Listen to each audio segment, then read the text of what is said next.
Hi. Today this video is gonna be a little more different than the ones I've been doing lately. I've been doing a lot of like vlogs and like a month. Hi. Today this video is gonna be a little more different than the ones I've been doing lately. I've been doing a lot of like vlogs and like a month. Hi. Today this video is gonna be a little more different than the ones I've been doing lately. I've been doing a lot of like vlogs and like a month. Hi. Today this video is gonna be a little more different than the ones I've been doing lately. I've been doing a lot of like vlogs and like a month. Hi. Today this video is gonna be a little more different than the ones I've been doing lately. I've been doing a lot of like vlogs and like a month. Hi. Today this video is gonna be a little more different than the ones I've been doing lately. I've been doing a lot of like vlogs and like a month. Hi. Today this video is gonna be a little more different than the ones I've been doing lately. I've been like vlogs and like a month. Hi. Today this video is gonna be a little more different than the ones I've been doing lately. I've been doing a lot of like vlogs and like a month. Hi. Today this video is gonna be a little more different than the ones I've been doing lately. I've been doing a lot of like vlogs and like a month. Hi. Today this video is gonna be a little more different than the ones I've been doing lately. I've been doing a lot of like vlogs and like a month. Hi. Today this video is gonna be a little more different than the ones I've been doing lately. I've been doing a lot of like vlogs and like a month. Hi. Today this video is gonna be a little more different than the ones I've been vlogs and like okay. Okay, we're back. Oh my god, I put the iPad a little weird. Okay, there we go. We're back. I just oh my god, it's because I was eating something earlier and I left the plate. I always leave my plate, and I just wiped my desk because like right here it's like technically it's not a desk, it's a bedside table, a nightstand. And I normally just leave my plates like for a few hours because I always like get lazy and I don't like pick them up right away. Oh my gosh, I regret that so much. But yeah, I just took a wipe to the table and it should be fine. Anyway, yeah, so what was I saying? Today I'm going to be talking about this book, and I'll be giving it, like I said, I'm gonna post this a little later than the time of my recording, and instead of posting it on the 28th, which would be a Monday, I will be posting it on the 29th, the Tuesday, just so like if you want to go read it, if it interests you in any way, you can go read it. You can go pick it up if you really want to. So first I'm gonna give like a general thoughts on the book, and then I'm gonna go in depth and like talk about like actual moments in the book and like I guess the timeline. I don't know how long I'm gonna be able to do this for. I don't like talking for very long, so I'm also doing this to get used to talking because I'm about to get a job actually. And I talk about that later, and maybe that'll be a future vlog. But yeah, I'm gonna get a job soon, so I need to like get used to talking more. But anyway, yeah, this book. So I have never read any books by Nina George. I was looking on Goodreads. I keep burping. I'm so sorry. I was checking on Goodreads before reading the book. I already had picked it up from the library because my library actually gives out uncorrected proofs. Thankfully, because I actually have found a lot of my like favorite books through that. Anyway, I picked up this book. I looked Nina George, the author, on Goodreads, and I saw that she had a lot of books. Actually, let me pull them up. So I have seen her Goodreads. She has a lot of books. She's been a journalist since 1992 and has published 26 books. And over 100, as well as over 100 as well as over 100 short stories and more than 6,000 columns. So she's like pretty well known, it seems. She's done like a lot of work. Also, look at my Care Bear. Look at this. It doesn't really match the pop socket, but it's okay. But yeah, it seems like she's a pretty like known author, well renowned. She has a lot of things that she could be known for. I don't personally know her. I've never read any of her books. Some of her like, it seems like most popular books is like The Little Paris Bookshop, like right here. The Little Paris Bookshop, The Little French Bistro, The Books of Dreams. Like that's a sort of book that she writes. I don't know what they're about, honestly, and I don't really care to know. I don't think I'll be reading another book of hers. I don't like searching for specific authors, not gonna lie. There's very few authors which I do that with. One of them being, where is she? Charlotte McConaughey. I specifically search for her books. Karen M. McManus. Sorry, I'm like referencing my books right now. Rick Riordan, Rebecca Bracken. Like those are authors that I specifically like search specifically for because I know I like their content. So this is not like a crazy thing that I'm saying like, oh, I am not gonna search for her anymore. Like, no, it's pretty common for me, but there's a specific reason for me to say that, and that is because the plot of the book, like the general idea of it, it gives you a synopsis right here. So I knew what it was about. And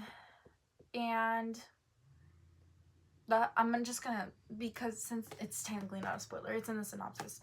This book is about a woman named Claire who is like a pretty renowned university professor in her life, and she's having affairs. She is married. She has a grown son who is 19. I think he's 19 or 20 or something like that. And his son is 2019-ish, and she's having affairs. She's going to hotels, she's having affairs with men who are also married, making sure that they're gonna keep her secret that she's also having affairs. And I knew that coming into the book that it was gonna be about like affairs, like there's affairs happening. It's not like I was like blindsided, you know what I mean? But I do have to criticize that I was slightly misled on how the affairs would play out, because in the synopsis it first starts off with like the fact that Claire, the university professor, she's in like her 40s, I think 50s, like be going on 50, and yeah, I think she's going on 50. I'm not sure. Let me check again. I don't think it says her exact age, but yeah, she's a esteemed behavioral biologist. She's a great career and just has a bunch of affairs. She's been having affairs, but she also knows that her husband has been having affairs like in the past as well. So in like a way, she explains that like, oh, I'm just like kind of having affairs to like, because I'm like kind of getting back at him, but at the same time she says like, oh, it's like a power thing, that why she's having affairs. So yeah, sorry, I'm going on for too long. And then the rest of the synopsis mentions another girl named Julie. Julie is the girlfriend of her son, Nico, 20-year-old. She's also 20-year-old. Why I mention her is because in the synopsis it mentions like how their relationship is gonna change, how passionate they're gonna be, like passionate and stuff like that, like talking about like a blazing Brittany sun, because they're at a beach house, and the whole like book is like essentially them being at a beach house, really rich people beach house, but like it says like in a compromising moment whose implications color their relationship from the moment it's revealed. Like, yeah, like colors, like there's like certain wordings in the synopsis: intimacy, passions, jeopardize their future. Like I knew right off the bat, like Julie, the girlfriend of Nico, would be having an affair, in some way, shape, or form with Claire, Nico's mom. I know, crazy that I picked up this book. This is like, I'm honestly surprised that I even picked this up, because I don't usually like books that have to do with like people like very high up, like very far away from my own age range. I like reading a lot about like teenagers, sometimes like university students, like somebody I can kind of sort of relate to, or if they're not even in school, then like at least somebody who's like somewhat young, just in some way relatable to me. Not to say that all my books I relate to, but just like generally have something and that I can have in common with them. This book, I was very surprised. I just kind of like the cover and I was like, you know what? A sapphic affair? Hell yeah. You know what? Let's do it. So that's kind of what drew me in personally. I'm just like looking at what I need to say. That's personally what drew me in, because I knew right off the bat, and I didn't really totally mind the fact that there was gonna be an affair, but I was happy that it was gonna be a sapphic affair. So I was like, you know what, I'll excuse it. The writing is very beautiful. Right when I picked this up, I kind of like read like the first chapter ish, like the first few pages, and I thought like, oh, it's actually like pretty great writing. I like the metaphors used. I knew some references that were happening. I liked the writing, right? It was like pretty lyrical. It was pretty nice. So I decided to pick it up, and now I'm going to talk from here on out complete and utter spoilers, which I probably took way too long to get to the actual spoiler part. This is all spoilers. So if you want to read this, go read it now. Okay, great. Now, the rest of the book continues on with the fact that, so Claire, she's having an affair, right? Like right in the beginning of the book. And she comes down from the hotel, and for some reason she like hears this like person singing. She opens the door of the person singing and like where the noise is coming from, and she's met face to face with Julie. She doesn't know Julie's name. She doesn't recognize Julie because she's never met Julie. But she like kind of stares at her for a second, and then she leaves. She dips. I forget if they say anything. I don't think so.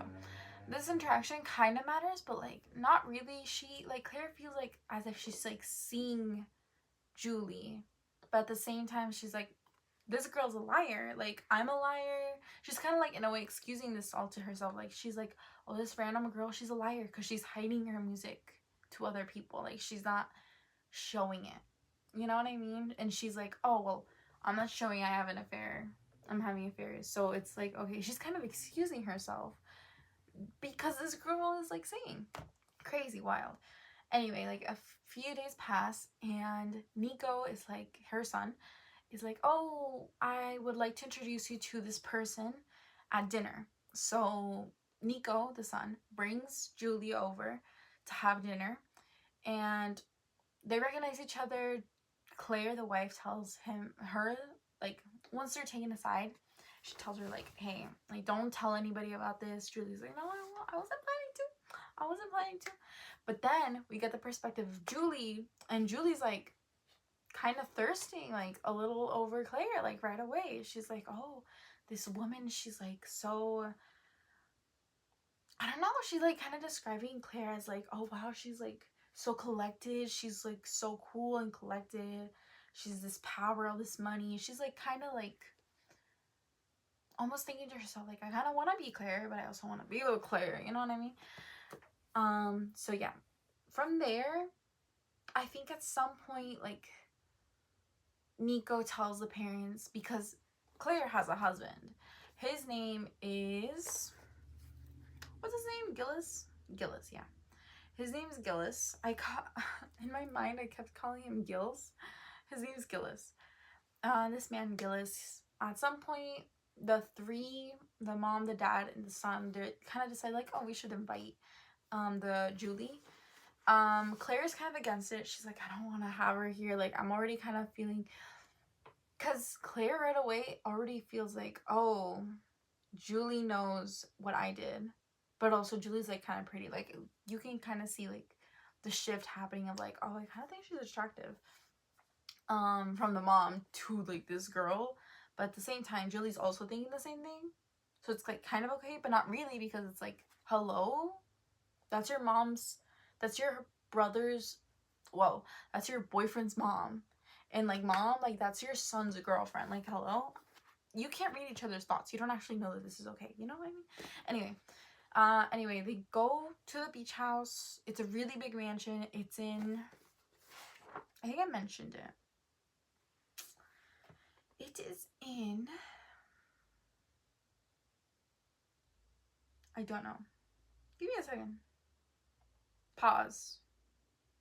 Brittany Coast. I don't know where this is. I honestly don't know. I'm just like thinking like a random European, like honestly, I'm thinking like a giant European like a mansion house right beside a like giant lake or something like that. But yeah, they're there. Throughout the book, it's not very repetitive. That's what I did like about the book though. It didn't feel repetitive even though they were at the same house like the whole time. We weren't really repeating scenes. Everything was just kind of happening. It was kind of just flowing. And the books was supposed to like play out through I think like 6 weeks. But honestly, everything felt like it could have been like a week. Like, I know there were times where it's like, oh, this many days passed, this many things happened.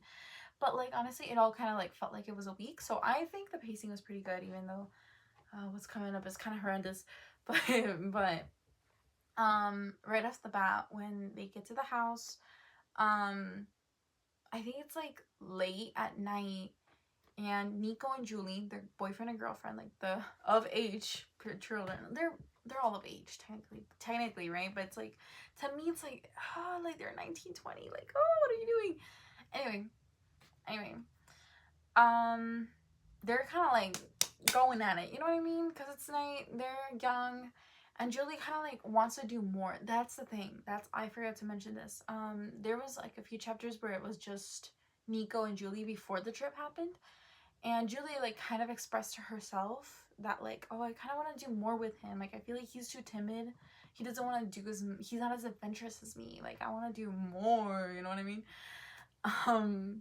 But Nico's like kind of more preserved. He like doesn't really want to go crazy and do all that crazy stuff, like going at it, you know what I mean?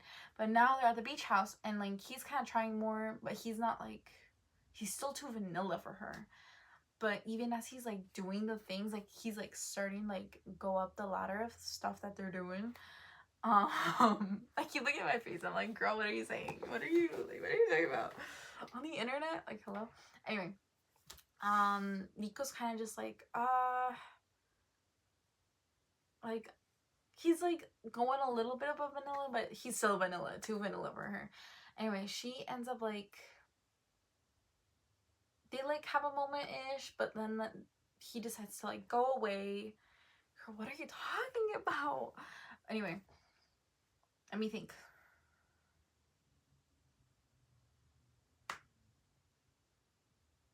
So after Nico and Claire,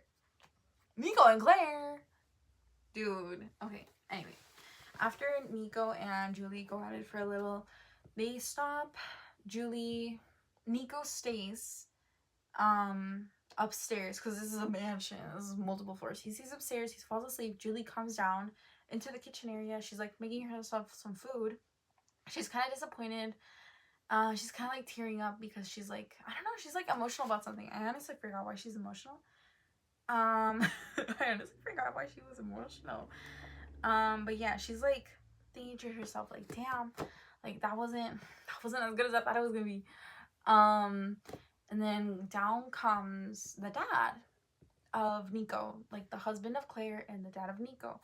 And I think to myself like, oh, it's gonna be like a nice moment. Maybe he's gonna like give her advice like, oh, my son is like, you know, sometimes he's a little slow with the stuff, you know, he's gonna get there, just give him a little more of a chance.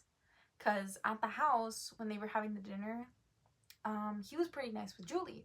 So Julie's like, she like sees him, and they start talking a little, and then like the dad kind of starts like making advances towards her, and she's like taken aback for a bit, but then she also leads into it, and then they end up doing it at the kitchen.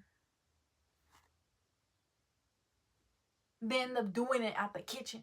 Where's Claire in all of this? I'm pretty sure she's out swimming. I think she's out swimming, or she went out. I'm not sure. I don't remember anymore. It's been like a month. It's been a month since I read this book. I'm just going off based off memory. Yeah, they go at it. Hello? Like, I went into this book thinking this was gonna be solely a sapphic affair with the side story of the straight people that they're straight couple, technically who their partners are, and that was just gonna be on the side. But then they were gonna realize, like, oh, we're lesbians. You know, I thought that's too fantasy for me. That I'm going too fantasy on you guys, but I thought that's how it was gonna go. Also, my cat is down here, and I'm like kind of looking at it. Oh my god, y'all gotta see this. I'm sorry. Look how cute. And there's my other cat. You can kind of see him. Oh my god, he's so big. Okay, anyway. Yeah, I thought it was gonna be strictly sapphic, and then they come out, and then freaking Gillis, sorry, not McGillis, that's a whole different thing. Gillis, he does that with her, and I was like, oh my god. And then after they do that nasty, he takes her out on his motorcycle, and they go have like a little run around the town, and he's like, oh, you tell me which way to go, and I'll just like turn and do the turns, and you just like relax, just like hold on to me or whatever. And she's like, they're like, oh wow, he's so like muscly and big. Ew, hello. I thought it was supposed to be sapphic affairs, not straight affairs. Anyway, I'm getting a little emotional here. But but he's like, she tells him like, oh, go left, go right, you go in this way or whatever. And he tells her, okay, tell me, do you want to go this way where there's this type of store, or this way where there's this type of store? He assumed she was gonna go on one side. She tells him the other side. He kind of makes a face like, oh, okay. But he doesn't say no. He just makes a face. He's like, oh, this is gonna be awkward. But he goes anyway. They get there at the store. I don't know what they're selling. It's some sort of food. And the lady is like, oh, hey, you're back. But like the lady kind of notices like the dynamic of the two, of Julie and Gillis, and kind of like side eyes them. And like Julie as a woman, she's like, she's clocking us right now. But then also Julie as a woman is kind of clocking it. Like, there's weird tension here. And it's true because the wife Claire had already mentioned to us, the readers, that like he'd been having affairs, and that's one of the women that he's already had an affair with. Am I shocked? No, because he's literally just doing this stuff also with his son's girlfriend. Anyway, I'm like, that moment, like, I was fully thinking of just like leaving this book on the side of like a road in Mexico. I'm not even joking, because I was in Mexico reading this. I fully thought to myself, should I go leave this on the road, like when we're in town, like when we're in like a plaza or something? Like, should I just like leave this there and like some unfortunate soul could pick it up and like see why I left it? Should I don't know, man. Maybe I should have, but anyways, by this point, beforehand, like I said, I really liked the phrasing. I thought the writing was very lyrical. I liked the metaphors used. At this point, when the deed has been done, some of the metaphors the author Nina George had used, I noticed, like, I clocked it right away. I clock it. I'm sorry. I'm so sorry. Oh, that's embarrassing. Anyway, I noticed some metaphors that were used. I didn't underline them because I was like, I don't want to be picky like that. Like, if I leave this book somewhere, I don't want people to think like, oh. I should have underlined it so I could have told y'all, because it was very noticeable. It's a very like distinct sort of metaphor. I don't know how to describe it. Point is, I noticed the metaphor being used twice in like the time before the author had used the metaphor. It had only been like 20-30 pages before. I'd even like flipped back in that moment, like a month ago. I'd flipped back and I was like, oh yeah, this is the exact same metaphor, just used in slightly different ways, but it's the exact same metaphor, comparing the exact same two things. And I was like, I mean, I get it. It's hard to come up with like fully new thoughts. Like I've been writing for a few years, not professionally, just for fun. So, but even for fun, like I know that repeating metaphors isn't the greatest idea, but I know it is hard to prevent yourself from doing that. So I can understand, but like 20 to 30 pages of like since the last time you use it is kind of, it felt very like, also I read this book in 3 days and my vacation was of a week, so I felt maybe if I had taken longer with this book and maybe if I'd read it here, maybe I wouldn't have noticed it, because I take a long time to read my books sometimes. But because it was like such a close time, I think I'd read the metaphor like in the same hour too. I think that's why I also noticed. Point is, the author, this is not the first and last, this is the first, but it won't be the last time that the author does this. Like I said, I did not underline or highlight this. I just know that it happens, and I acknowledge that at this point, after they get the food, I remember it like happening multiple times at this point. Multiple meaning like 2. I'm not that picky. I'm not like that. I'm not noticing. Also, I don't notice language that much. Sometimes I like metaphors, but I don't go crazy over them. Not that much. Maybe in the moment, but after the case, not really. So the fact that I remember it as a person that like kind of ignores that sort of stuff and doesn't really care too much about beautiful language, the fact that it stuck with me, I think it goes to show that like that's something that should have been worked on, and maybe it is. Remember, this is an uncorrected proof. Maybe it was changed. You can read it. I'm not rereading this book. I'm sorry. You guys can read it if you want. Tell me if the metaphor issue has been changed. Is my mom home? If my mom's home, I'm stopping this run out. I'm continuing it later. I'll continue my rant later. No, I think she's still over there. She's at my grandma's house. My mom's at my grandma's house. I'm not there right now because I wanted to do this video. I told her like, girl, I need to post some stuff. I need to talk about this book. Anyway, yeah, she's not here yet. Anyway, after this happens, I'm kind of shocked. No, moving on from the metaphor. I don't want to keep talking about the metaphor. Now I'm going back to the normal thing.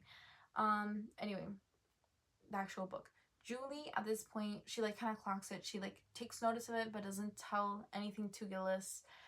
They go back to the house. And Julie is just kind of like, I think she goes back upstairs with her boyfriend. They cuddle up. And she doesn't really bring up the issue anymore. Yeah, give me a second. I don't remember what happens after this. After this, okay, so at this point, it's like kind of the middle of the book. And this is what I mean. I like the book because after this, multiple distinct moments happen that are kind of different in their own ways. And they're different enough to where like they're not all meshed together in the moment when you're reading it. They don't mesh all together. They're not like exactly the same, like, oh, they're eating dinner again and again and again, you know what I mean? But it's been a month, so let me look at my notes. Okay, so from here on out, Julie kind of like avoids Gillis. I'm like, the book is starting to come to me more now. At this point on, Julie kind of like starts to ignore Gillis, steers away from him in like as a way to respect Claire, because she gets the feeling like, oh, Claire knows. Like, there's no way this woman does not know that either the man has been having affairs outside of like just in general, and that the possibility that maybe Julie is also the next affair. So Julie's like, in the back of her mind, is like, no, I need to be respectful. I'm gonna suck up the hell up to like Claire. They start having a bunch of moments, Claire and her. I don't remember how many. I just know that there were a lot. It was enough that they became very close. I think they shared a kiss before more events started unfolding. I'm pretty sure they shared a kiss. Oh, yes. After this happens, I think like a day or two passes, and then the dad and Nico they go off to go do something else for like a day or two. No, it was for 24 hours. And so Claire and Julie are alone in the house, but nothing happens. The whole time I was thinking like, oh my god, they're gonna, but but they didn't. So yeah, that's also a thing. I think they don't. I can't remember. I don't think they do. I remember like being kind of disappointed, but at the same time like thinking to myself like that's the difference between Claire and Gillis. He takes advantage of this girl a little more in certain ways. Anyway, point is, from here on out, Claire and Julie are having like moments to themselves. Claire's teaching Julie how to swim because Julie has like her own stuff, like her own issues, and Claire has her own issues as well that have been like going on for years because she's much older. But Julie, she's like younger, so all the wounds and like of the issues she's having, like they're all kind of like fresher. And one of the things is Julie can't swim, and Claire is teaching her how to swim. They're like having intimate moments where they're like together on the beach and she's helping each other. And Julie feels freer from this, like in her monologue, because sometimes it's on Claire's perspective, sometimes it's in Julie's perspective. And whenever it's in Julie's, like Julie does feel freer. And Claire recognizes that, but at the same time, Claire's also thinking to herself, like, damn, she's pretty. You know what I mean? But they start having those moments, and Claire, as the mom of Nico, thinks to herself like, Nico doesn't know this woman. Like Nico doesn't know that Julie can't swim. I'm having these moments when it should be Nico, or I know that Julie likes to sing. Nico has no idea. It's just like over and over, the mom thinks to herself like, wow, these are things that I'm doing with Julie. How nice. My son doesn't know these things. He doesn't know Julie at all. He shouldn't be with Julie. It should be me. That's essentially the whole thing. And once it started getting to that point where like Claire was getting in her head of like, oh, my son doesn't know her. I know her. I know her more than he knows her, his girlfriend. It started getting kind of annoying because at some point you kind of have to like, as the mom, you need to be like, okay, he doesn't know these things about her. I should like talk to my son and like make him see these things so that Julie can feel seen. Because the whole reason Claire is like hyper focusing on this is because Claire doesn't feel seen by Gillis, her husband. And so she feels like if Julie and Nico stay together for as long as her and Gillis have been together, then Julie will feel like she's not being herself in ways. Like she's not like being as free as she could be. That maybe if she's given enough time to be herself and be single, that maybe she can flourish and experience more than what Claire was able to. Because from my understanding, Claire had Nico at a young age. I think so, like around the age that they are, like I think she had him like at 20, 21, like 19, I think. Don't quote me, man. I don't fully remember this book. You gotta remember that. But yeah, like that's the whole thing. Like that's why Claire's so hyper focused on that. Also, hyperfixation. Her hyperfixation is like very much like marine biology. She loves rocks.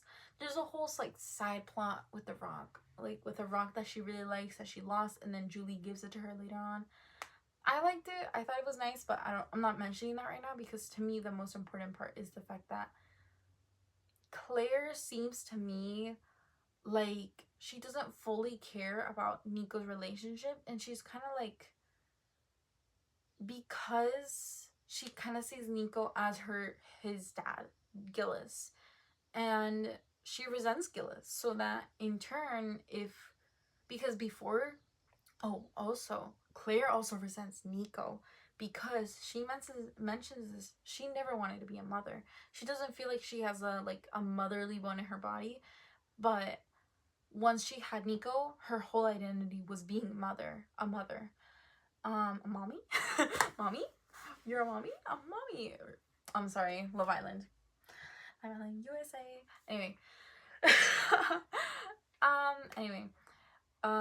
Because of this, like, Claire already feels like okay, what happened to me and Gillis, with me resenting my son Nico, it can happen to Julie. So she's like fully like scared out of her ass about that. Like she doesn't want Julie to go through that of like being unsure about a relationship. Fast forward like towards the end of the summer, something's happened with Claire's family, because she doesn't have a mom. Claire doesn't have a mom or a dad. The mansion is of her aunts who died not that long ago, and her only like her blood family like technically is only Nico, and then her two siblings. Both of them are older, and when they were younger, Claire like took care of them for a long time. Like it's a whole thing. I think it was very sweet, but at the same time, it kind of, I don't know. I thought it was sweet. I thought that was like a sweet thing. Her sibling relationships are like very, I think they're developed. Mostly with the older sister, not with the brother, not as much. And I noticed that too.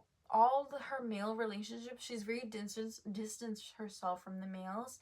She's very close to the females though, like her sister, like I said, Julie. She's very close to Julie, and her aunt who passed away. She was very close with all of them. She's kind of more distanced from her brother. It's not. I wouldn't say the author made a point for us to notice that, but I think maybe we're supposed to notice it. But I think Claire's just a little more distance away from her brother than the sister. It's probably on purpose. Honestly, I think it's on purpose because Claire does not like men. I can tell. Like, she does not like men. Anyway, not from her brother. Let me put that out there. Not from her brother. Anyway, like as I was saying, fast forward like towards the end of the summer, something's happened where her brother is like, hey, I'm gonna come over this summer, but my wife's not coming. He has a wife, because I don't know, I think they're fighting a lot. I can't tell. I think they're just fighting a lot. I can't tell if he did something or if they're just fighting. So he comes over at the summer house, and then her sister, Claire's sister, also comes over, but it's with a fling. It's like with a relationship, but it's like well known to Claire and like everybody but her current relationship partner, is that like she moves on pretty quick between guys, like from one guy to the next. Thank you, next. So that relationship isn't really gonna say. Point is, there's 3 new people on the villa. I'm sorry, I'll stop, I swear. But yeah, there's 3 new people. Once they come over, they start going out a little more to like places, and at one point, like towards the very end, like more towards the end, like the half, like the last quarter of the book, Nico and Gillis start talking a lot. They're like very buddy with each other, the son and the dad. And he ends up telling, oh, remember the beginning when I said that they went and had like a moment, and they went away for like 24 hours, and then Claire and Julie like spent time together? They also spent time together, obviously. And Nico told his dad like, hey, I'm gonna marry this girl. Which also is so crazy, because days before, Gillis literally went at it with Julie. They hooked up. And now he's like, oh yeah, marry her. Hello? Because, okay, I'm sorry. Gillis, when Nico tells Gillis this, once Gillis recounts these things back to Claire, he's like, oh yeah, I was like all for it. I said go for it. Like I said, yeah, like perfect, good for you, man. Essentially. And Claire's like, what the heck? Like, they're so young. And Gillis is like, well, we were young too. We were at that age. Oh yeah, I'm pretty sure Gillis and Claire were like 19, 20-ish, like in that range. So point is, Gillis is like, no, we were that age. And she's like, yeah, we were that age. And I didn't want to have him. I wasn't ready. Like, I wanted to do more. Well, she ended up doing more. She did a lot with her life. But she was like, I was reduced lower than what a woman than a woman. Like, she's like trying to kind of explain it to him. He's not getting it, and she's not trying hard enough to tell him. That's their whole issue with their relationship. She's trying to tell him things, but it's not with enough intent. She doesn't really want to tell him what she feels about how she feels reduced from being a woman to a mother and like a wife, and like, you know what I mean? She has been trying for years, so that's also why her energy is kind of spent. She doesn't want to keep re-explaining. She doesn't try. She doesn't try to re-explain that to him. And she's just kind of like a little combative about it. Like, we can't allow this to happen. But Gillis is like, no, they're happy. Anyway, the whole family, so her brothers and her son, the girlfriend, her husband, like, they all go to go eat. Fireworks happen, and when the fireworks happen, Nico and Julie, Nico proposes to Julie. She says yes. Claire is like essentially blacking out. She's like, no, this can't be happening, because at this point, Julie and her have like gotten closer. I forget what things they do. I don't think they go at it. I don't think so. I think the most they do in like 95% of the book is literally just kiss. I'm pretty sure. I don't think they even do that. I think they kiss like once in the book, and I thought it was supposed to be mainly sapphic. It was mostly just like sapphic yearning more than anything. Like, the whole book was just that. Anyway, that's what I'm so upset about. I didn't want them to yearn. I wanted them to go. Anyway, I'm sorry. I'm getting graphic. Anyway, by the end of the book, some things happen where it's like the end of the summer. Oh, okay. So after they eat, they do the fireworks, they get engaged. There's a lot of tension in the house. There's a little bit of fighting going on. Nico feels kind of betrayed by his mom. Like, why don't you support me? Like, don't you want me to be happy? Why are you thinking of Julie? Julie's not your daughter. Like, think about me. Like, me, I'm your son. Okay, I'm gonna pause this video just so that, because this has been like going for 40 minutes. So I'm gonna pause it. Give me a second. Okay, it's because the other video was like 40 minutes, so I'll keep going from here on out. Anyways, the house is like basically full of tension on all angles. Claire's siblings, Claire's son, Claire's husband, Julie. At the end of the summer, when everybody's leaving, they all decide to leave. Claire tells everybody, like, everybody just go. I want to be alone. And at this point, oh, my cats are they're talking to each other. At this point, Claire is like essentially broken up with Gillis and told him, like, you know what, we're done. I need a break from you. Leave me alone. So they do that. They leave each other alone. Gillis is like, guys, don't talk to her anymore. Like, let's get out of here. Everybody packs up. They all leave in the same car.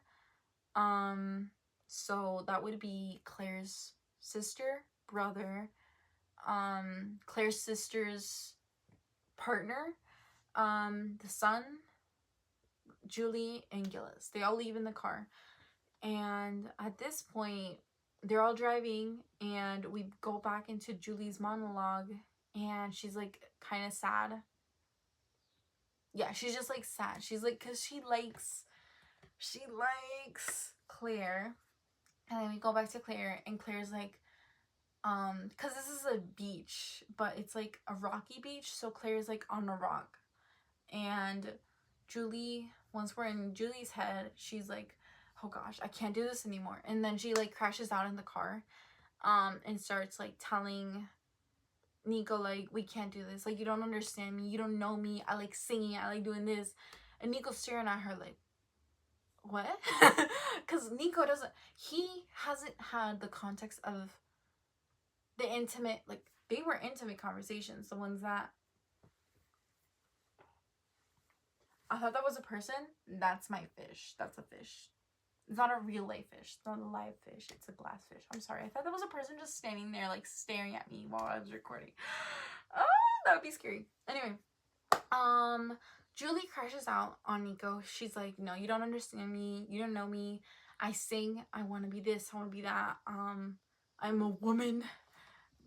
before everything, like, I need to experience life. And Nico's, like, sitting there shocked because, like I said, Nico loves Julie, but Julie never opened up about these things that she also felt pressure about, just like Claire, but she never opened up about it. She never tried to open up about it.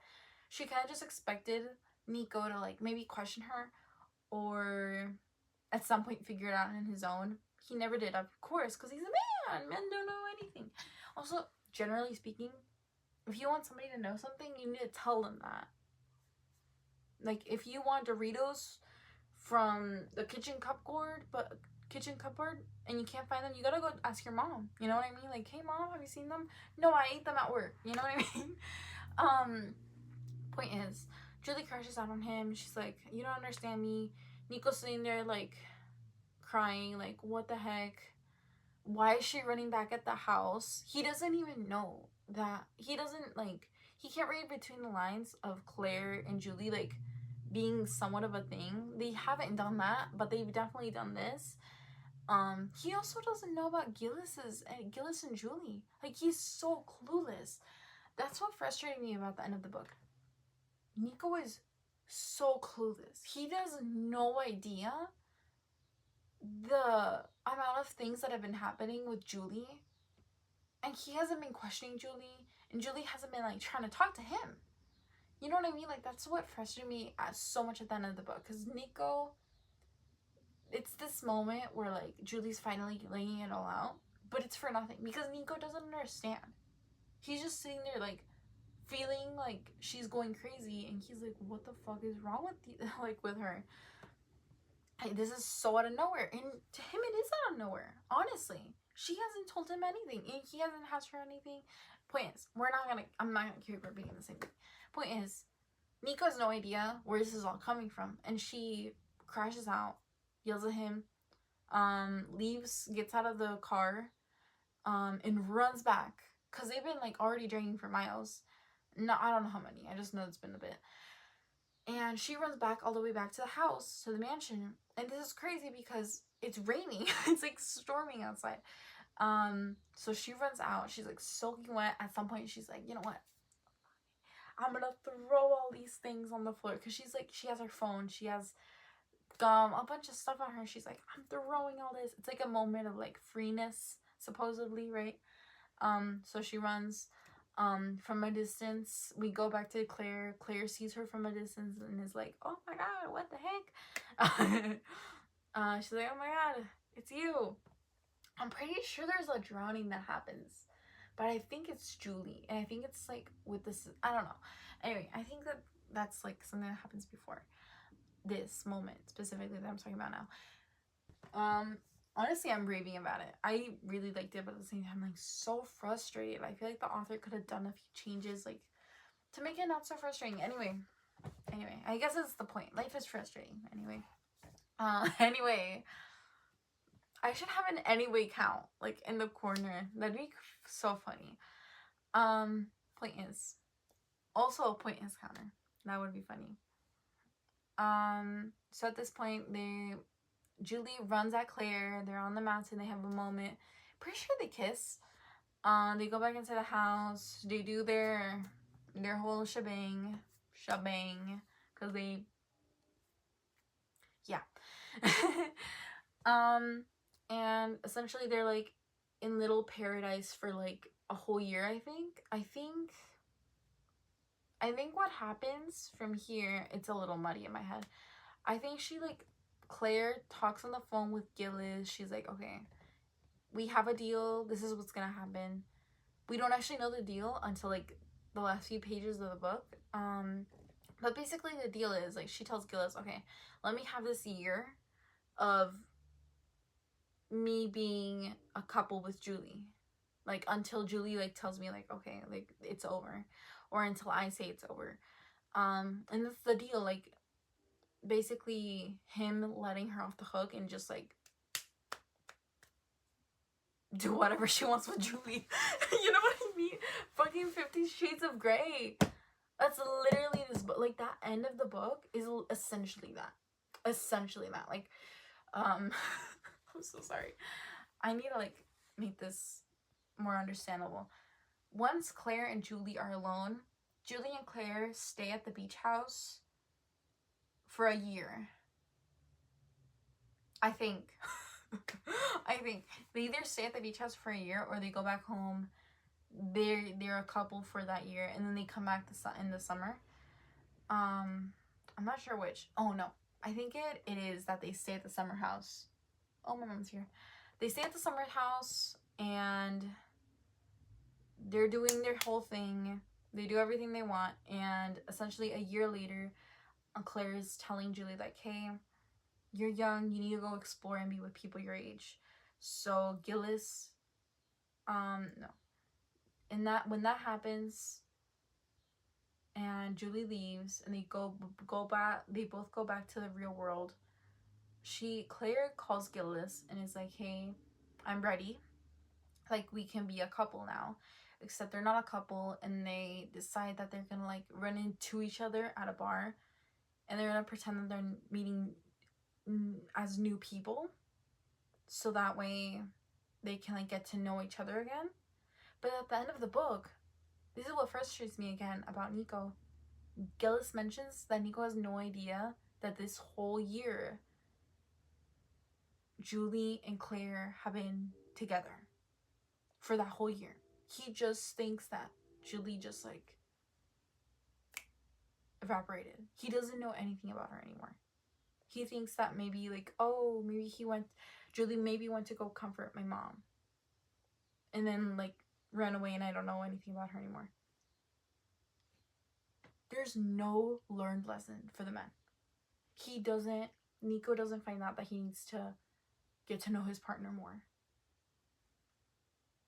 Isn't the whole point of the book, like, in the beginning of the book, the author dedicates, I don't know if the dedication has changed. The dedication is, tell me, what do you really want out of life for women's freedom? How do women gain freedom? It's not just by their own actions, but it's also by changing others' actions, influencing them, making them understand that maybe the way that they act isn't good for bettering women's freedom. You know what I mean? Anyway. Nico doesn't learn his lesson, is what upsets me. At the end of the book, it's just Gillis learning his lesson. Like, oh, I should have understood you more. Yeah. Like, at the end of the book, they, like, meet each other again. And it's insinuated, like, I don't think we're told. Yeah, we're not, I'm sorry, I'm just looking at the book right now. Reliving this nightmare of a book. Essentially, it's as if Claire had gone back in time, and now she's acting in this hotel room with Gillis. She's essentially acting like she doesn't know him, and she's telling Gillis like, oh, let's just act like we're never gonna see each other again. Like we're strangers. Like if anything happens, like we are strangers. She's acting as if this is gonna be a fling. And she like she says, I don't want to get used to you. I don't want to hold back. I want to, yeah. And then he's like, oh, how beautiful you are. And they go at it. I'm so sorry, I keep saying that. My point is, the only one that kind of learns it, because we don't even know if he really does learn his lesson, Gillis. The only one that kind of learns his lesson between the men is Gillis, because he goes back to Claire. They start like forming a relationship again. But Nico never learns his lesson, because he thinks, up to this point, even to the end of the book, he has no idea that his mom and Julie had an affair for a whole year. He still has no idea that essentially right after meeting, like after having done the deed with Julie, Nico having done the deed with Julie, like, and like, what, a few minutes later, his dad comes in and does it too. That is astonishing to me. I'm so sorry. I'm like traumatized. Like, I think I'm getting warm just from like anger. But yeah, I don't know what to say anymore. Like, that's literally half the book left me. And I know a lot of people like think it's a good thing that a book like leaves you so speechless that you don't know what to say. Give me a sec. I know it's often thought that books should leave you speechless, like it's like all the thoughts have been said, but this is not that. The book left me with confusion, distrust in men, distrust in men, and honestly anger and disappointment, because I am very disappointed. Not very. I'm not a book critic. My opinion doesn't matter. Also, just putting that out there. I should have said that in the beginning. My opinion doesn't matter, you guys. I'm not actually an author. I'm not a book critic. I don't have a PhD in writing or something like that. I don't know if you can get it. I don't have an English degree. I barely finished high school. Don't take my word for anything I'm saying right now. You can read the book and like figure out what your feelings for yourself about it. But personally, I think that the book, I think the author meant to show that women can have freedom in a lot of ways, one of them being sexually. But I'm very disappointed that even though maybe Claire learned to have freedom with Julie for a year, her own son never learned the lesson that he also needs to give his woman freedom. Like his future wife, whoever it ends up being, needs to be able to have some sort of freedom to speak with him. Not maybe not go off and date a bunch of men while he's married to whatever woman he's with, but have the freedom to speak with him and be open and have open conversations with him and maybe be able to tell him, I like singing. You know what I mean? Like Julie couldn't even do that. It's such a minute thing too, also. Can I just point that out? Like Claire fixated on this like throughout the whole book, like, oh, he doesn't know that she sings. But it's like everybody likes singing on a certain level. Well, maybe not everybody, but people like singing. Like that's I don't know. I didn't fully believe that. You know what I mean? I couldn't like fully back up. I couldn't get behind Claire, is what I'm trying to say. I couldn't even fully get behind her. Not even fully, like not even halfway. Not even a quarter, honestly. Not a quarter, but yeah, I was left very confused, honestly. I would love to know what the author was thinking in writing the book. Honestly, the synopsis really drew me in, but what really threw me off, like I said, was at the very beginning, Julie kind of getting berated by Gillis into doing the deed, and the fact that Gillis like agreed with Nico that like, oh yeah, marry your girlfriend, like propose to her, knowing that Julie, if she's been unfaithful to Nico already, she's already been unfaithful with him, with his own dad. Like the fact that he's backing up his son and like, yeah, marry her. Hello? If they had married, they would have been cheating on each other so much. So much. I really don't understand the male characters. I feel I want to think that I understand Claire just because of the fact that she's the main character and we have so much time in her head. But I don't understand Claire, and much, like I said, much less the male characters. So wrapping up my thoughts, because this video is like over an hour. I've never had a video be this long. God damn. To wrap up my thoughts, I thought the language of this book was honestly, wait, let me check my phone because I know I'm not sure if I have more notes. Oh yeah, just like last thought is I wish we could have been shown more how Nico doesn't understand Julie, because I feel like whenever it's mentioned like, oh, he doesn't understand her. It's Claire telling herself that. It's Claire kind of putting down the relationship. And it's also Julie thinking to herself like, oh, he doesn't understand that I want more. But also you're not telling him you want more. Does that make sense? Like, I feel like we could have been shown more of that. Like, maybe Julie is trying, like, maybe a moment where she is trying to tell him, and it's much more verbalized instead of just like her implicating it. I wish it would have been something more like that, like where maybe she's telling him like, I kind of want to do this, but maybe, I don't know, Nico's telling her like, no, this is not how it's gonna happen, or something that could have shown me like that he really just doesn't care. To me, it just seems like Nico's been blindsided, and the woman and Julie just hasn't put in the time to like really speak with him, and he hasn't done that either. You know what I mean? I don't know. I feel like a better job could have been done to show that he's not trying, because to me, Julie's also not trying. Anyway,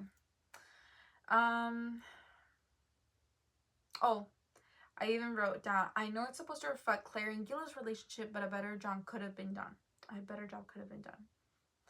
Yeah, I still stand by this. I have bullet points here, but honestly, I think I've mentioned everything. Yeah.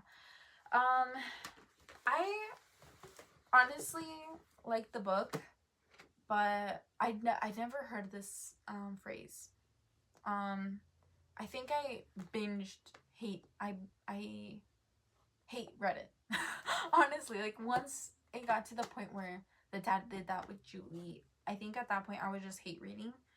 And I don't think I've ever done that. No, that's a lie. I did that once with the book The Awkward Age. It's right there. I can see the book right now. The Awkward Age by Francesca Segal. Francesca Segal. That book is a whole different story. I might make a video just on that, but I don't want to make this a hate channel because no, thank you. But yeah, that's this first book I ever hate read. This is the second book I've hate read.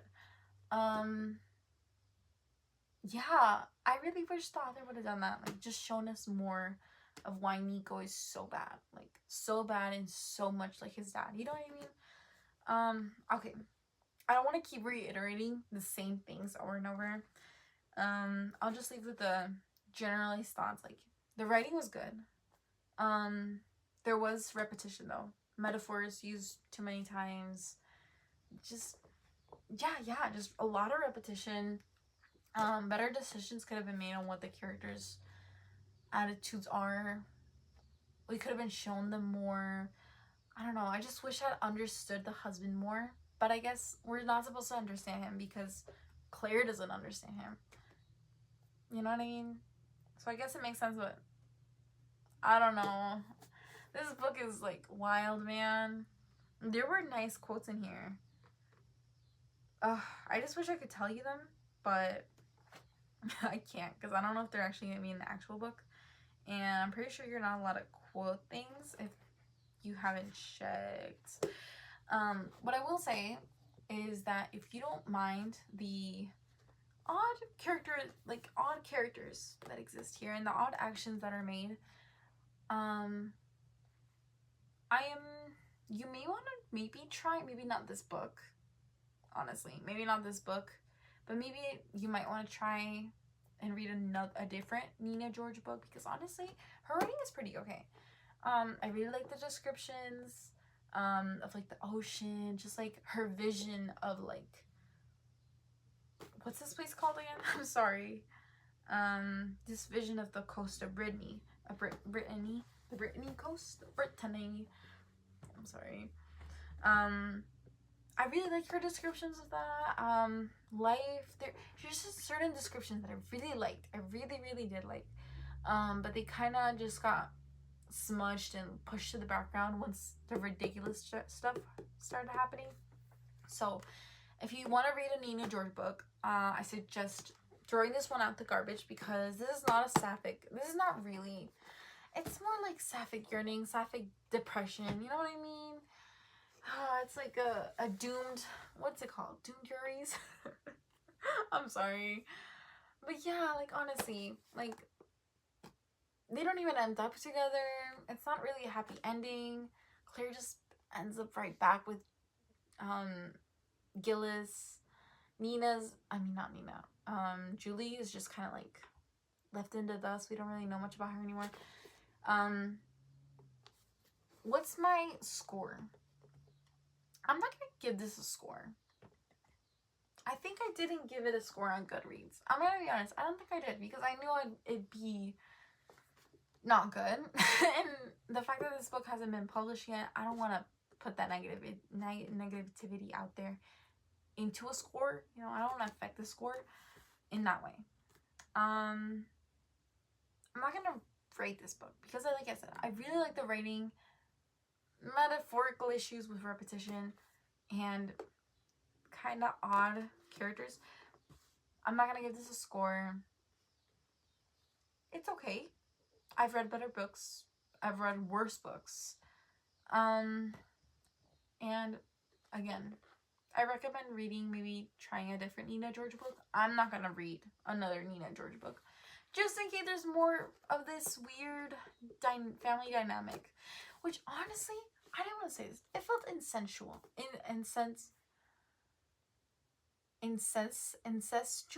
incestual. Yeah, it felt like it was too much in the family. You know what I mean? Like, Julie did it with Nico, and then with the like, oh.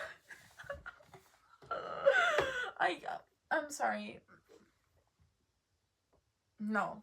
Anyway, I'm ending that on a really terrible note. But yeah, if you want to read this book, you should think about it a little more. I recommend reading, if you don't want to read this and you want to read Sapphic. Man, I wish I had more Sapphic books. I don't read Sapphic books. I'm bisexual. I should read more no. I should read more Sapphic books. But honestly, a lot of them are kind of sad and depressing. And honestly, I don't really read romance. I mostly read like non-fic. Like, I thought this was gonna be more like non-fiction-y, but like less than this. I don't know. I normally read non-fiction, sometimes fantasy. I mix in like YA. Anyway, I didn't want to leave it on such an odd note, but I guess we're leaving it here. I post every week on Mondays. If you're still here, if you're still like listening to me rant about this book, thank you for being here. Quite the odd choice to spend like a whole hour, almost 2, on, but you know, thank you for being here. I post every week on Mondays. Try to. I'm starting school soon, and I'm also about to start working for the first time, in a part-time, but with part-time and school, I might not post that much, and if I do post, it might be focused on just school, like in a month. Like in a month, it's gonna become just straight up school. So I might start pre-recording a few things, just so I can like post them if I don't have time to actually make a video. But I want to be more consistent with this. I might review more books because I like talking about books after I've read them. Maybe not this book. maybe I'll choose my books a little better. But yeah, thank you for being here. Thank you for spending time with me. If you're Nina George and you're watching this, I am so sorry. I did not mean to bash your book like this. It was okay. But yeah, you already heard my opinions on it. It's okay. I don't think you're watching this. I don't know why you would watch this. You're like famous. Like, girl, you're a New York Times bestseller. This is I thought this was a New York Times bestseller. It's not even out yet. How can it be a New York Times bestseller? Anyway, thank you for being here. Thank you for watching. If anybody's watching, I'll see you next time. I don't know what the next video will be. It might be another book review because I don't know what I'll vlog. Maybe I'll just talk about work, like my first time at being at work. But yeah, thank you for being here. Goodbye.